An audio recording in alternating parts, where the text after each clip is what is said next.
Good morning. You know that I do live videos a lot. I tried to do this one live, but my internet connection is very titchy this morning, so I thought I would do this as a regular video. I was going to get on and talk about how we can up our own stress level through things that we don't even quite realize are affecting it. An example is, like, I live in an apartment complex and you're supposed to pick up after your dog when you walk your dog. And recently there have been some people who have not been doing that. And it's very disgusting and annoying, and I used to find it very irritating. It just really bothered me every time I would see, some dog leavings that someone had not picked up. I would be angry and, I'm picking up after my dog. Why don't they pick up after theirs? This is their responsibility. They know they're supposed to. They've been told to blah, blah, blah, blah, blah, blah, blah. Don't they care about anyone else? So on and so forth. And, the kind of thoughts that you have. Everything from righteous to self-righteous, the whole gamut. But what it would do is it would make me stressed out and anxious. I'd be, walking along angry and stuff like that. And today I was out and I noticed maybe there's some new people who moved in or something, and they're not following what they should be, or I don't know. But, it bothered me a little bit because I didn't want to be careful. I didn't step in it, or my dog didn't get into it. But I was able to let it go and observe. Some people are not being responsible. There's Grayson. He's sitting here with me too. Another example, I have a neighbor. I live on the first floor, and there's a second floor apartment above me, and the neighbor is a very heavy-footed, and to the extent that things vibrate in my ceiling, and the dog will sometimes go. But, some people are just like that. I've mentioned it. The neighbor doesn't seem to be able to change it, doesn't want to, whatever it is, isn't really aware. I lived in an apartment all my growing up years until I went away to college. So I understand what apartment living is like and how you have to realize, that sound travels in all directions. It used to really bother me. There she goes again. Why can't she? Well, but maybe I should go up there and knock on the door. The kind of thoughts you have. But no, I have been working on saying, okay, there's nothing I can do. I've done everything I can do. It's not going to help me to get stressed out about this. It's actually going to do me harm to get stressed out. So I'm just going to need to leave it go. And you know what? I don't want to leave it go, but I'm making myself leave it go. Why? It's hurting me. It's causing me to have stress. And when you get stressed over one thing, it's a lot easier to get stressed over other things. Now, I'm not just talking about your own personal stress here. I'm also talking about worldview, okay? See if you can follow me on this, and I'll see if I can make it followable. So, people will say, oh, those nutty people who follow Trump. Other people will say, those flaming liberals, blah, blah, blah, blah, blah. There's always something.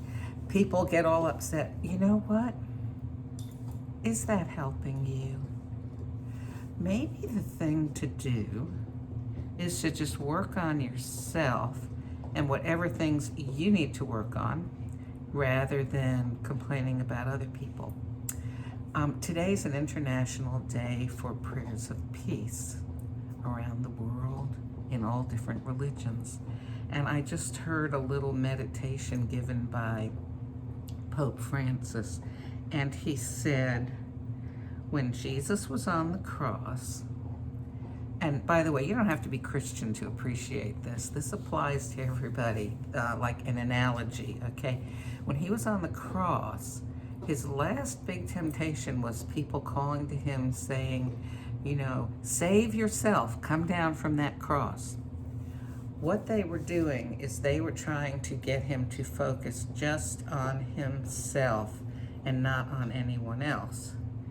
And what the Pope shared is that we need to live our lives as part of a world community, being concerned about other people, and we have to work on ourselves in a way that will also benefit others. You know, he said this a lot better than I did. I'm not doing a good job, but maybe you can follow my point here, that he was saying, like, these people were looking for a God that makes miracles rather than a God of love and compassion who cares about them.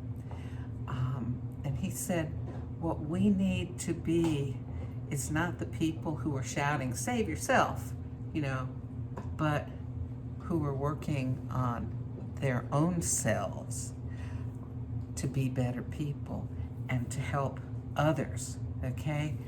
I feel as though I'm not really probably getting this across the way the Pope meant it, but my point is, what I frequently talk about, you can only control certain things in your life. Stop getting stressed, which includes complaining and getting anxious and upset over the things you can't control. You know what? If you don't agree with somebody else, either let them have their view, try to understand why they think the way they do. I mean, you're not the only smart person in the world, right? Everybody else is not idiots. I've been on both sides of various big issues throughout my life, so I can understand, you know, with those at least, how people could hold very dear different kinds of things. I don't want to get into any controversial issues here, but well, I'll just say there was a time in my life where I was an officer in zero population growth, and on the was it advisory board, some kind of board of Planned Parenthood of Southwest Florida.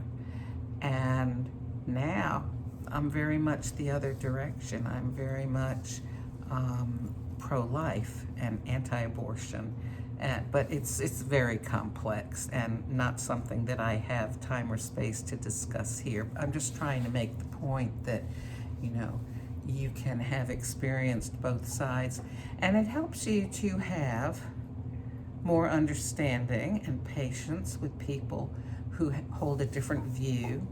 It helps you not to have extra stress in your life, and it helps you to have compassion for other people. So much of what's going on in our world today, it's like people saying, oh, I want the government to do this, or I want the president to do that, or why don't these people stop doing whatever? No. You fix yourself first. Work on yourself. You have control over an entire person. You have control over your mind, okay? Over your actions.